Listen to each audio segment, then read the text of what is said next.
Hi everyone, नमस्ते. Welcome to my another mini vlog. अनि यो मिनी भ्लग चाहिँ हिजोको हो, तर म आज भिडियो बनाउँदैछु किनभने हिजो मसँग टाइम भएन. हामी चाहिँ जाँदैछौँ सन्तानेश्वर महादेवको मन्दिर दर्शन गर्नलाई. अनि गफमा हामी चाहिँ मन्दिर पनि आइपुग्यौँ. मन्दिरको बाटो चाहिँ यस्तो अप्ठ्यारो थियो है, नानीसँग जाँदा हामीलाई चाहिँ अलिक गाह्रो भएको थियो. अनि एकछिन नानीलाई हिँडाउँदै फेरि एकछिन बोक्दै त्यसरी नै हामी डाँडातिर हिँड्दै गयौँ है. अनि बाटो चाहिँ अलि अप्ठ्यारो नै थियो.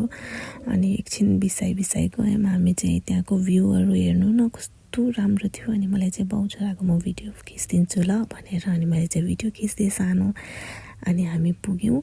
डाँडा चढ्दै मन्दिरको गेटमा चाहिँ गणेशको मन्दिर रहेछ सानो है, गणेशको मूर्ति रहेछ. अनि मैले चाहिँ त्यहाँ फुलहरू चढाएर ढोगेँ.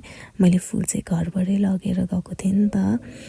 अनि फेरि आयो भर्याङ चढ्ने पालो.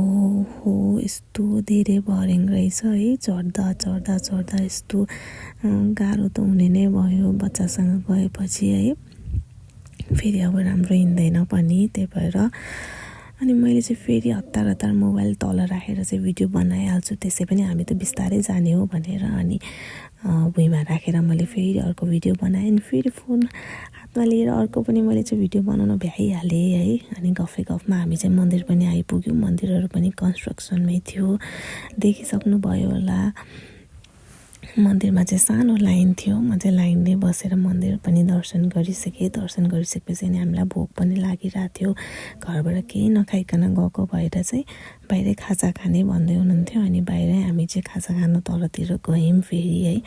अनि नानीलाई चाहिँ मैले घरबाटै लिटो बनाइदिएको थिएँ किनभने उसले बाहिर केही पनि खाँदैन नि त.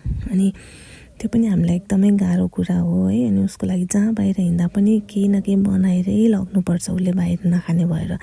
अनि चिया आइसक्यो है. अनि चिया पिउँदै थिएँ म चाहिँ. यसो हेरेको फर्केर श्रीमान चाहिँ म त बाहिर खान्छु घाममा बसेर, मलाई जाडो लागिरहेछ अरे.